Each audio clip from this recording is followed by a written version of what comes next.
Ninja শিশু। Ninja বেবিসের কথা শুনেছেন কখনো? আপনি ভাবতে পারেন আমি মজা করছি, কিন্তু সত্যি আছে। হাইয়া! হা! হা হা হা! ও সোনা, তোমাকে কতবার নিষেধ করেছি এরকম ভাবে ঘুরে বেড়াতে। কিন্তু আমি একজন নিনজা হতে চাই। নিনজারা এরকম চিৎকার করে না। হাইয়া! তিনি ঠিকই বলেছেন। মায়েরা সবচেয়ে ভালো জানেন।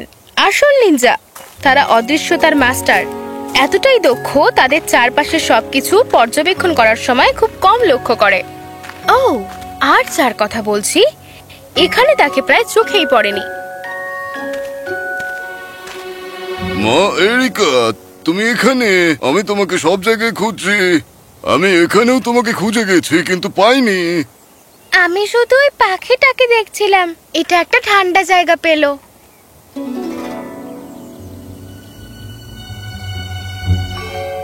ও, পাখিটা তো কত দূরে।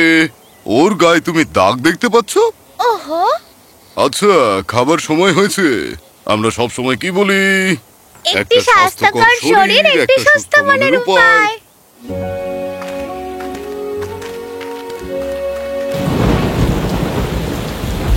বেবি এরিকাকে মিস্টার চৌ এক ঝড়ের রাতে দেখতে পেয়েছিলেন। অন্তত মিস্টার চাউ এই গল্পটাই বেঁচেছিলেন ছোট্ট বাচ্চাটার জন্য। তুমি একটা সোনার ঝুড়িতে করে এসেছো। পরীরা দরজার বাইরে তোমায় রেখে গেছিল। তারা আমাকে বলেছিল তোমার বাবা মা দুঃসাহসিক কাজ শুরু করেছে, আর তাই তুমি আমার মূল্যবান দায়িত্ব। আপনি জানেন, এটা বলা খুব একটা ভালো নয় যে কোনো বাবা মা গিয়ে আর ফেরেনি। আমি বলতে চেয়েছিলাম যে তোমাকে একটা মৃদু সারস এখানে নিয়ে এসেছিল, কারণ আমি একটা যোগ্য পুরস্কার পেতে চলেছিলাম, বুঝেছো? আঙ্কেল চৌ। ছোট হলেও এরিকা কোনো সাধারণ বাচ্চা ছিল না। মিস্টার চৌ সেটা ধীরে ধীরে বুঝতে পেরেছিলেন। ও, ওই একটা। এটা একটা ধাঁধা। দাঁড়াও, আমি পেয়েছি।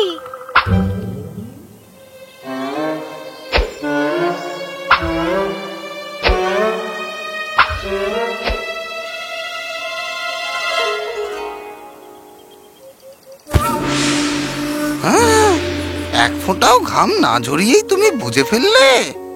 তুমি আহত হতে পারতে। তুমি এটা কি করে করলে? আমি সত্যিই জানি না, এটা আমার কাছে বোধগম্য হয়। কিন্তু বলো তো, তোমার চটিটা ওখানে গেল কি করে? আমি সবচেয়ে খাটো।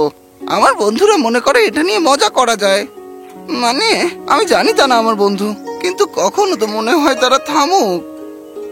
সত্যিকারের বন্ধুদের এটা বোঝা উচিত, তাই না? হয়তো সময় এসেছে তাদের এটা শেখার। এরিকা সাধারণ বাচ্চা ছিল না। তার বয়সের বাইরে জ্ঞান এবং অসাধারণ হাত চোখের সমন্বয় দিয়ে ও চারপাশের সবাইকে মুগ্ধ করেছিল। এর জন্য কত ধন্যবাদ। ও,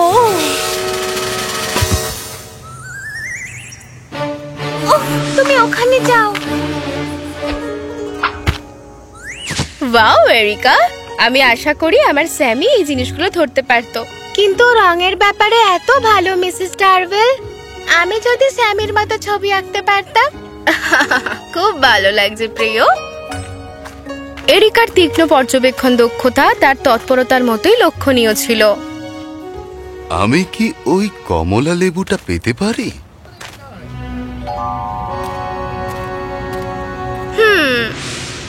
শো আঙ্কেল, লোকটি তার ব্যাগে একটা আপেল নিয়েছে। ও, আমি খুবই দুঃখিত।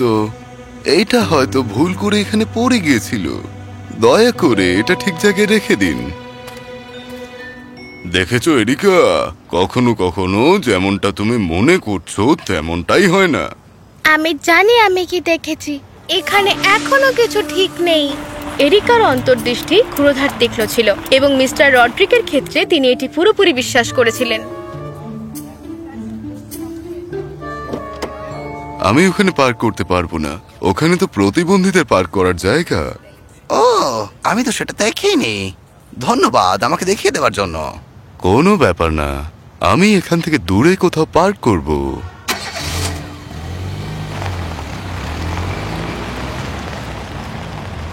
এরিকা, তুমি কি শুনতে পেয়েছো? হ্যাঁ, তুমি বলেছিলে যে তুমি বাড়ি যেতে চাও, যা তুমি প্রতিদিন বলো। স্যামি, মিস্টার রডরিক সম্পর্কে তুমি কি ভাবো? ও মিস্টার রডরিক, ও সে তো চমৎকার। গতকাল মা যখন কষ্ট পেয়ে বাজারে যেতে পারলো না, তখন উনি বাজার থেকে লিস্ট মতো সব এনে দিয়েছিলেন। কত দয়ালু তিনি। শহরে নতুন আসা লোকদের জন্য বেশি হেল্পফুল। কয়েক সপ্তাহের মধ্যে মিস্টার রডরিক সবার প্রিয় হয়ে ওঠেন।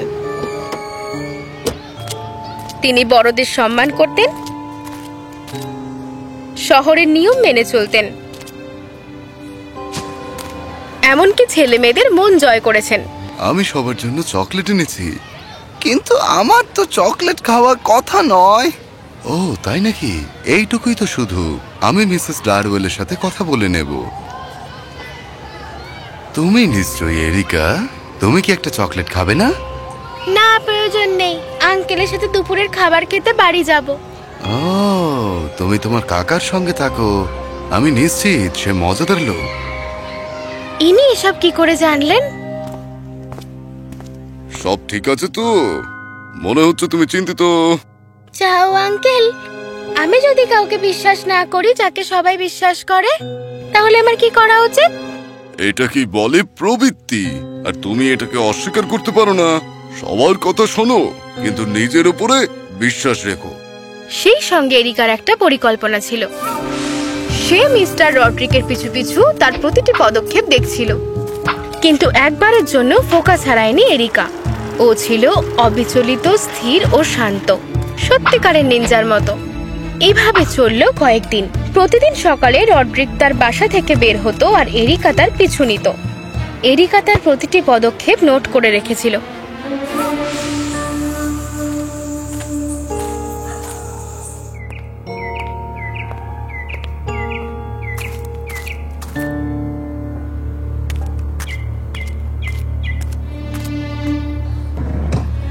আমি কয়েকদিন ধরে তার পেছনে আছি, বাট সে কোনো কাজ করে বলে মনে হয় না।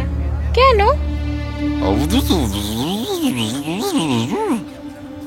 তাড়াতে হবে। দয়া করে অন্য কোথাও গুঞ্জন করুন। আমি এর গভীরে যাব। আচ্ছা, দেরি হয়ে যাচ্ছে। চৌ আঙ্কেল চিন্তা করবেন। চলো মৌমাছি, বাড়ি যাই।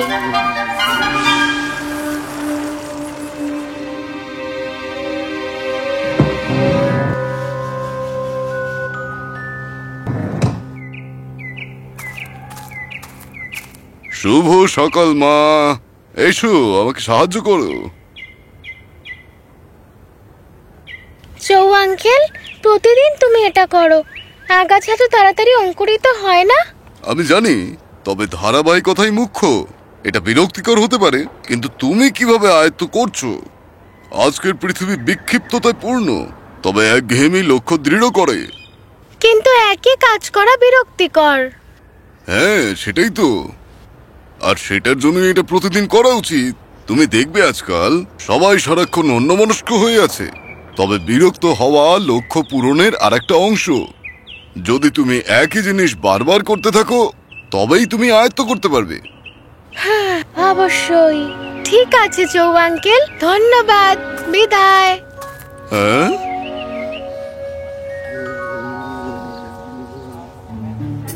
চৌ আঙ্কেল ঠিকই বলেছেন। মিস্টার রডরিক শুধু ঘোরাঘুরি করছেন না, কিছু একটা করছে। কিন্তু তার উদ্দেশ্যটা কি?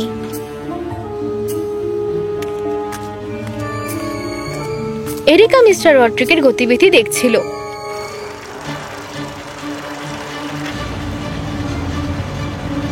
তবে সে জানতো যে রিয়ার ভিউ মিররে সে প্রতিবিম্ব দেখতে পাবে।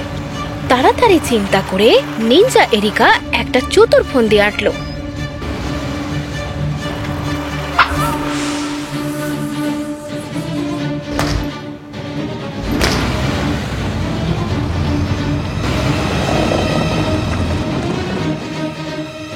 ট্রাফিক লাইট লাল হয়ে যাওয়ার সাথে সাথে এরিকা একটি পাকা নিনজা স্টিলস সহ তার স্কেটবোর্ডটি মিস্টার রড্রিকের গাড়ির আন্ডার ক্যারেজে সুরক্ষিত করে সমতল হয়ে পড়েছিল দৃশ্যের আড়ালে। মিস্টার রড্রিক তার নীরব যাত্রীর প্রতি অমনোযোগী হয়ে গাড়ি চালিয়ে চলে গেলেন। এরিকাকে অবাক করে দিয়ে মিস্টার রড্রিক শহরের সীমানা পেরিয়ে একটা নির্জন এস্টেটে পৌঁছানো পর্যন্ত থামলেন না।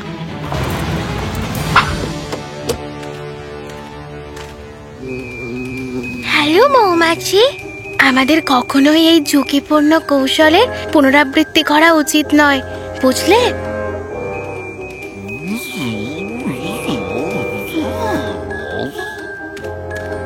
এরিকা চুপিসারে মিস্টার রড্রিকের পিছু পিছু একটা কেবিনে ঢুকলো, যেটা আশ্চর্যজনকভাবে একটা লিফটে পরিণত হলো।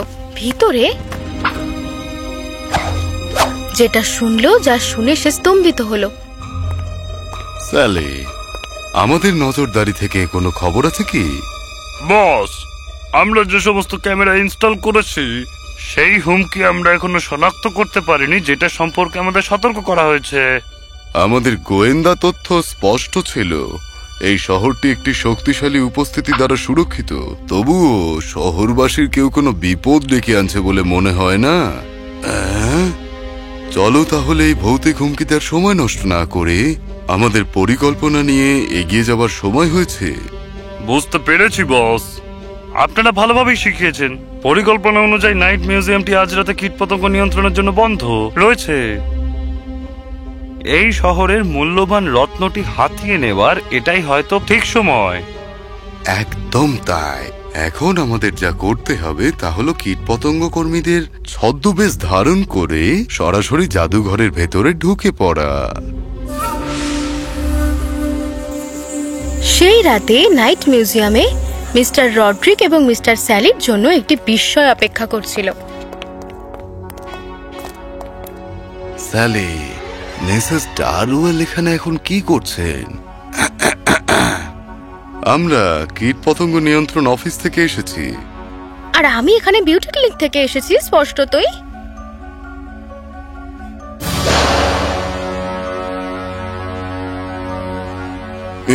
কি হচ্ছে?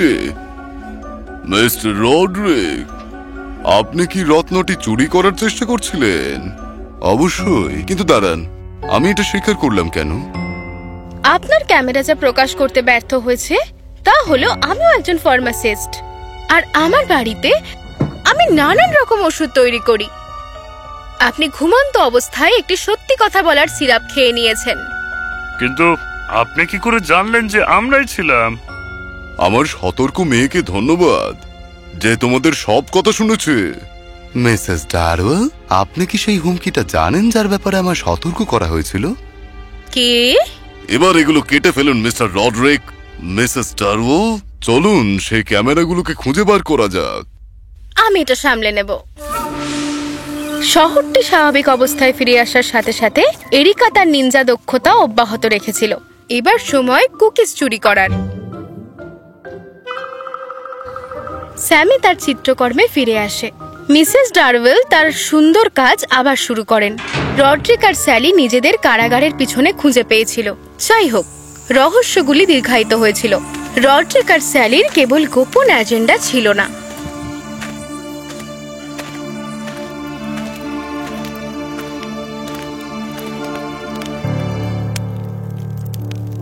মহারাজ, নিশ্চিন্ত থাকুন, আপনার মেয়ে আমার তত্ত্বাবধানে নিরাপদেই রয়েছে। নিনজা প্রিন্সেস একদিন সত্যি হবে।